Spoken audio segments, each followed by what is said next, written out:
السلام علیکم ناظرین، پروگرام پیغام حق کے ساتھ آپ کا میزبان انجینئر حافظ محمد ارسلان سعید آپ کے سامنے حاضر خدمت ہے۔ ناظرین، آج کا جو موضوع ہے وہ ہے سود اور اس کے نقصانات۔ قرآن کریم میں اللہ تعالیٰ نے سود کو اپنے ساتھ جنگ کے زمرے میں بیان فرمایا ہے، یعنی کہ سود لینا اور دینا، سود لینے والا بھی اور سود دینے والا بھی دونوں جو ہیں وہ اللہ سے جنگ کرنے کے زمرے میں آتے ہیں۔ اللہ تعالیٰ نے قرآن کریم میں کسی گناہ کے بارے میں اتنے سخت الفاظ استعمال نہیں کرے جتنا سود کے بارے میں بیان فرمایا کہ سود اللہ سے جنگ ہے، یعنی کہ جو سود کا لین دین کرتا ہے وہ اللہ سے کھلے عام جنگ کرتا ہے۔ اور ناظرین اکرام، جنگ وہ بھی اللہ تعالیٰ سے، یعنی کہ کتنی بڑی جو ہے وہ ایک اللہ نے ہمیں بتا دیا ہے کہ آپ نے سود سے جو ہے وہ دور رہنا ہے۔ اور اگر ہم دیکھتے ہیں کہ آج کل ہر طبقہ جو ہے وہ سود کے اندر جکڑتا ہوا چلا جا رہا ہے، پورا نظام جو ہے وہ آپ کا وہ سودی نظام کے تحت چل رہا ہے۔ یہ ایک ایسی نجاست ہے جس میں ملوث افراد اور ادارے اپنے اصل سرمایہ کو بالکل بے داغ محفوظ رکھ کر اور کسی بغیر منافع بٹانے کے لیے اپنے مقروض کے سر پر سوار رہتے ہیں۔ عربی زبان میں اس کے لیے لفظ ربا کا استعمال ہوا ہے، قرآن نے بھی اس کے لیے یہی لفظ استعمال کیا ہے۔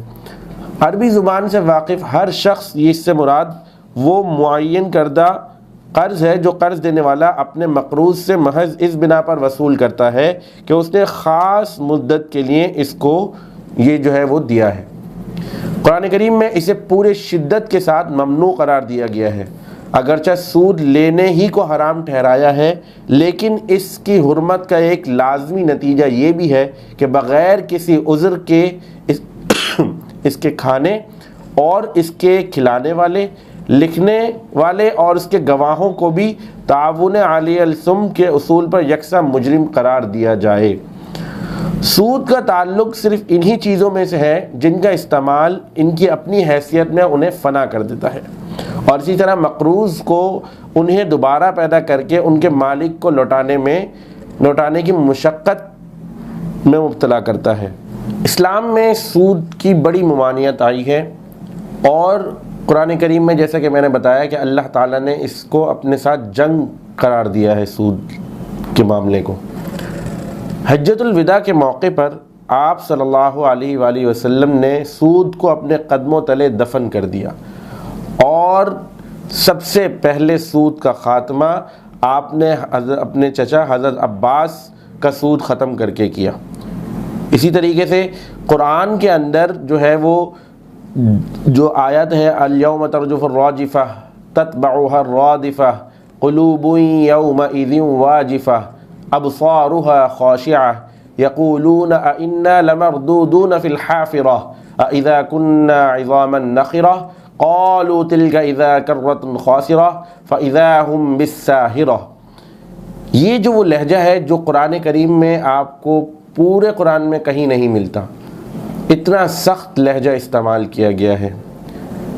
اور ایک روایت ہے کہ آپ صلی اللہ علیہ وآلہ وسلم جب معراج پر تشریف لے گئے تو دیکھا کہ کچھ لوگ خون کے دریا میں تھے اور ان کے پیٹوں پر پتھر تھے، ان کے پیٹ کے اندر پتھر موجود تھے۔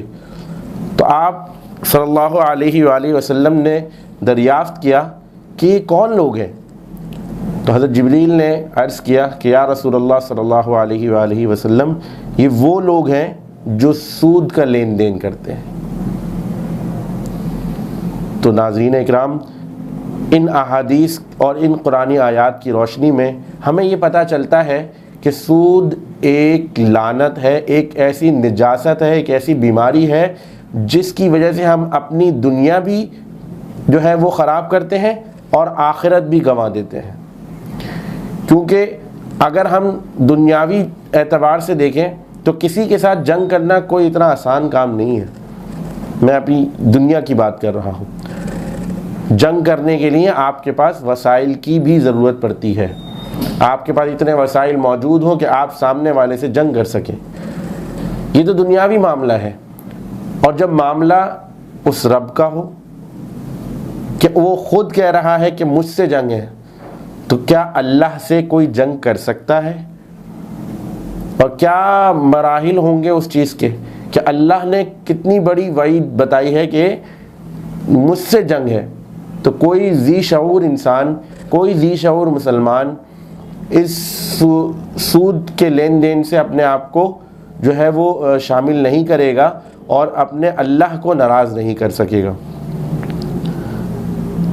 ایک روایت میں آتا ہے کہ قرب قیامت میں سود اتنا عام ہو جائے گا کہ کوئی بھی شخص اس سے بچ نہ پائے گا.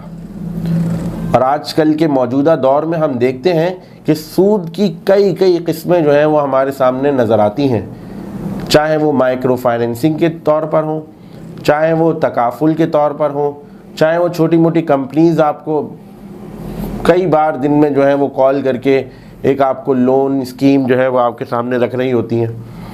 تو یہ وہ تمام جگہ ہے کہ اگر اس کے بارے میں فرمایا کہ اگر جس جگہ پر سود نہ پہنچا تو اس کا دھواں یعنی کہ دخان وہ ضرور پہنچے گا. تو اس سے وہی لوگ بچ پائیں گے جو اپنے اللہ پر توکل کرتے ہیں. ہم نے دیکھا ہے کہ معاشرے میں جو وہ طبقہ جو تھوڑا مالدار ہے وہی اس کی طرف راغب ہوتا ہے. جو بیچارہ غریب ہے وہ تو اپنی صبح اور شام اسی تگ و دو میں لگا رہتا ہے کہ وہ کسی طریقے سے اپنا گزر بسر کر سکے. 2 وقت کی روٹی کھانے کے لیے، کمانے کے لیے اپنا زندگی جو ہے وہ گزار رہا ہوتا ہے، اپنے روزمرہ کے کام کاج میں بزی ہوتا ہے. لیکن ہم نے دیکھا کہ یہ وہ طبقہ جو تھوڑا سا مالدار ہے یا تھوڑا سا جس کو ہم کہہ سکتے ہیں کہ حیثیت میں تھوڑا سا زیادہ ہے مال کی حیثیت کے مطابق، تو وہ جو ہے اپنے مال کو 2 گنا 4 گنا 10 گنا بڑھانے کے چکر میں لگا ہوا ہے. میرا مال کسی طریقے سے ڈبل ہو جائے. کبھی کسی جو ہے انشورنس کمپنی والے کے پاس جا رہے ہوتے ہیں ہم لوگ، کبھی جو ہے وہ کسی جگہ انویسٹمنٹ میں ہم دیکھ رہے ہوتے ہیں. انویسٹمنٹ کریں لیکن یہ ضرور یاد رکھیں کہ انویسٹمنٹ کرنے کے لیے بھی طریقہ کار موجود ہے. سود اگر میں سود کی ڈیفینیشن آپ کے سامنے رکھوں تو سود کیا ہے؟ سود یعنی کہ اسلام میں پیسے کے بدلے پیسہ ہے، چاہے وہ مرضی سے ہو یا وہ غیر مرضی سے ہو. یعنی کہ جس طرح زنا کا ایک وہ ہے انٹرپریٹ کیا جاتا ہے زنا کو کہ وہ چاہے وہ بالرضا ہو یا وہ چاہے وہ بالجبر ہو، زنا زنا ہے. اور اس کے کچھ وہ چیزیں ہیں، قوانین بنائے گئے ہیں کہ بھئی اگر بالرضا ہوگا تو اس کے لیے کیا سزا مقرر کی گئی ہے، اور اگر بالجبر ہوگا تو اس کے لیے کیا سزا مقرر کی گئی ہے. اسی طریقے سے سود کے لیے قرآن کریم میں اسے پوری شدت کے ساتھ ممنوع قرار دیا گیا ہے. سود کے مجوزی کے ایک بنیادی دلیل یہی ہے کہ وہ سود کو تجارت ہی کی مثل اور اس کی ایک شکل قرار دیتے ہیں. قرآن کریم میں اللہ تعالیٰ فرماتا ہے، اے ایمان والو، اگر اللہ سبحانہ و تعالیٰ کی مدد چاہتے ہو تو یہ بڑھتا اور چڑھتا سود کھانا چھوڑ دو اور اللہ سے ڈرتے رہو کہ تم فلاح پا جاؤ. اس سے مقصود یہ نہیں ہے کہ ممنوع صرف سود در سود ہے، بلکہ صورتحال کی تصویر اور اس کے نفرت انگیز ہونے کو ظاہر کرنے کے لیے یہ اسلوب اختیار کیا گیا ہے. یعنی کہ اس بتانے کا مقصد یہ ہے کہ بھائی پورے طریقہ کار سے آپ نفرت اختیار کریں. آپ کے پاس اتنے وسائل موجود ہوں کہ آپ اپنی روزمرہ کی زندگی نارملی ہنسی خوشی کے ساتھ بسر کر سکتے ہوں، تو آپ کو کوئی ضرورت نہیں ہے کہ آپ جو ہے وہ سود لیں اور اس کے اوپر اس جو مشکل ہے اس کو اپنے سر کے اوپر ڈال لیں. قرآن کریم میں کم و بیش 6 آیات مذکور ہیں جو سود پر جو ہے وہ مبنی ہے. الذین یأکلون الربا لا یقومون الا کما یقوم الذی یتخبطہ الشیطان من المس ذلک بأنہم قالوا انما البیع مثل الربا وأحل اللہ البیع وحرم الربا فمن جاءه موعظة من ربه فانتهى فله ما سلف وأمره إلى الله ومن عاد فأولئك أصحاب النار هم فيها خالدون۔ سورہ بقرہ آیت نمبر 275۔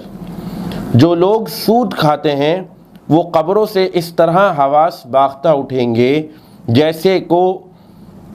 جیسے کسی کو جن نے لپیٹ کر دیوانہ بنا دیا۔ یہ اس لیے وہ کہتے ہیں کہ سودا بیچنا بھی تو نفع کے لحاظ سے ویسا ہی ہے جیسا سود لینا، حالانکہ سودے کو خدا نے حلال قرار دیا ہے اور سود کو حرام۔ تو جس شخص کے پاس خدا کی نصیحت پہنچی اور وہ سود لینے سے باز آ گیا تو جو پہلے ہو چکا وہ اس کا، اور قیامت میں اس کا معاملہ خدا کے سپرد، اور جو پھر لینے لگا تو ایسے لوگ دوزخی ہیں اور کہ وہ ہمیشہ دوزخ میں جلتے رہیں گے۔